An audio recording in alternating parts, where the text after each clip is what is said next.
یا تو جزوی طور پر مبتلا ہوتے ہیں یا ہوتے ہی نہیں ہیں. وہ ماہ رمضان کی تو راتوں کو گویا کہ انہوں نے تفریح، فضولیات، گناہ اور گناہ برے انٹرٹینمنٹ کے نام پر انہوں نے گویا کہ رات گزارنے کا تہیہ کیا ہوا ہوتا ہے. اٹس کمپلیٹلی رانگ، یہ بالکل غلط ہے. رمضان کی راتیں عبادت کے لیے ہیں اور اس کے دن روزے کے لیے ہیں. اور عبادت کیا ہوتی ہے؟ اب یہ کیا اللہ کی رضا کے لیے جو کام کیا جاتا ہے وہ عبادت ہے، اور عبادت اللہ کے بتائے ہوئے احکام کے مطابق کی جائے گی. تو یہ مدنی چینل ہے آپ کا، جو پورا سال گناہوں سے بچاتا ہے. آپ کا یہ مدنی چینل آپ کو، اور ماہ رمضان میں تو یہ نہ صرف گناہوں سے بچاتا ہے بلکہ نیکیوں کے مواقع بڑھا دیتا ہے آپ کا مدنی چینل.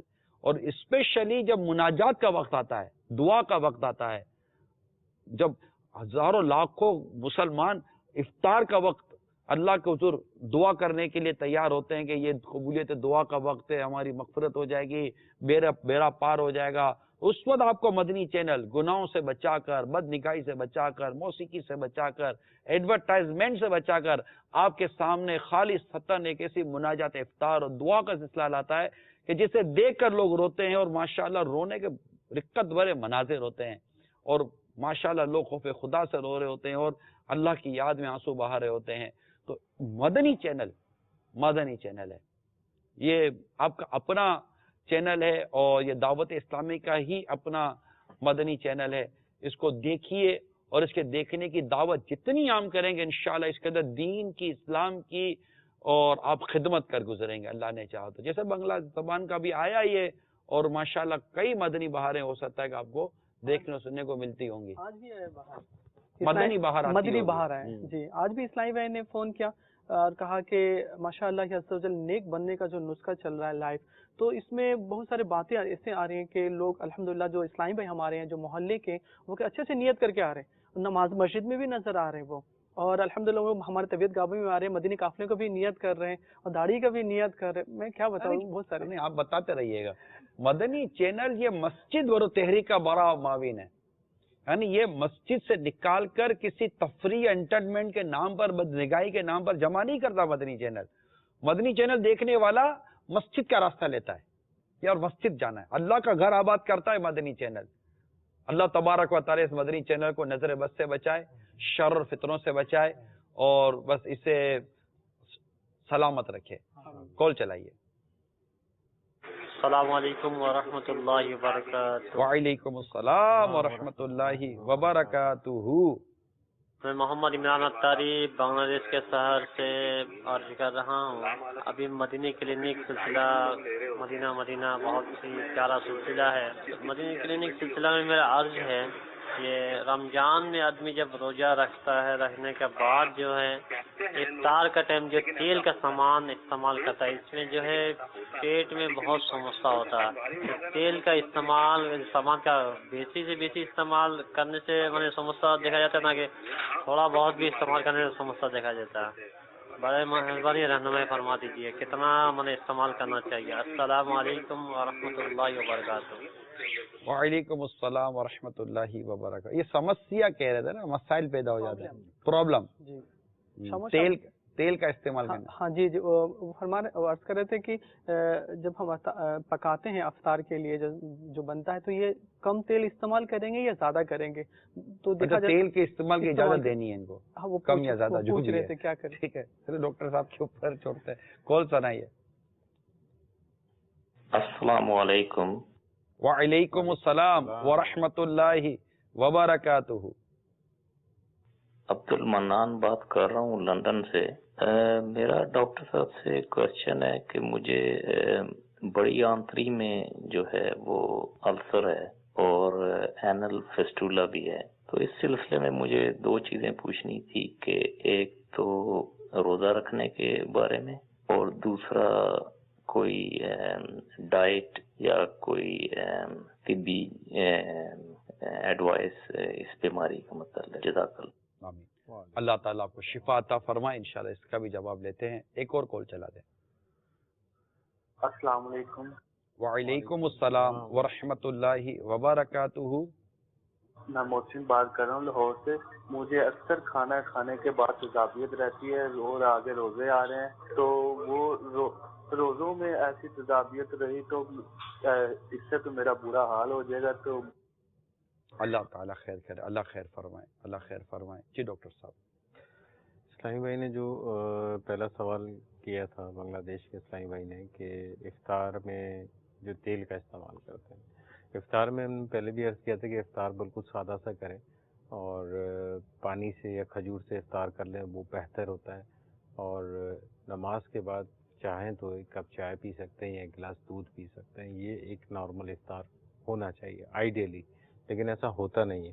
کوشش کریں اس کے اوپر کریں. اس کے بعد جو ایک نارمل کھانا کھایا جاتا ہے اس کی ترکیب بنائی جائے تو اس سے زیادہ فائدہ ہوگا. زیادہ پانی اگر ایک دم زیادہ استعمال, جیسے پہلے سوال پوچھا تھا, تو زیادہ پانی اگر بہت زیادہ استعمال کر لیتے ہیں تو اس میں پیٹ میں ایک تو گیس پیدا کرے گا کیونکہ خالی پیٹ پانی میں جائے گا, پلس وہ پیٹ میں تکلیف بھی پیدا کر سکتا ہے, درد بھی پیدا کر سکتا ہے. تو کوشش کریں کہ پانی کا استعمال ایک نارمل مقدار میں لیں, تھوڑا سا لیں, اور اس کے بعد نارمل سا کھانا وانا کھا کے اپنا افطار کی جا سکتی ہے. تلی ہوئی اشیاء کسی بھی صورت میں جو ہے افطار کے اندر خالی پیٹ میں احتیاط کرنا چاہیے, نہیں کھانا چاہیے. اس سے نقصان ہوتا ہے, فائدہ نہیں ہوتا. عموماً جو وہ مریض جن کو میدے کی پرابلم ہے, اب جیسے کالر کی کال بھی یہی ہے, اگر جیسے ڈائگنوسڈ ہیں, کو پتہ ہے کہ ان کو میدے کی مسئلہ ہے, تیزابیت بھی, السر بھی ہے, اور ان کو روزہ بھی رکھنا ہے, تو ان کی کیا ترکیب ہونی چاہیے؟ افطار سحری کے وقت دوا لے لیں یا افطار کے بعد دوا لے لیں؟ جیسے اب روزے میں ان کو تیزابیت کا مسئلہ ہے یا عام بھی ہے. آئیڈیلی تو جب یہ ایک نارمل ڈائٹ اگر لیتے ہیں, جو ایک کھانا کھانے کا ایک طریقہ ہم جو بیان کر رہے ہیں, اگر اس پہ عمل کریں گے تو انشاءاللہ ان کو یہ تیزابیت کی شکایت نہیں ہوگی انشاءاللہ سے. تیزابیت بیسیکلی کیوں پیدا ہوتی ہے؟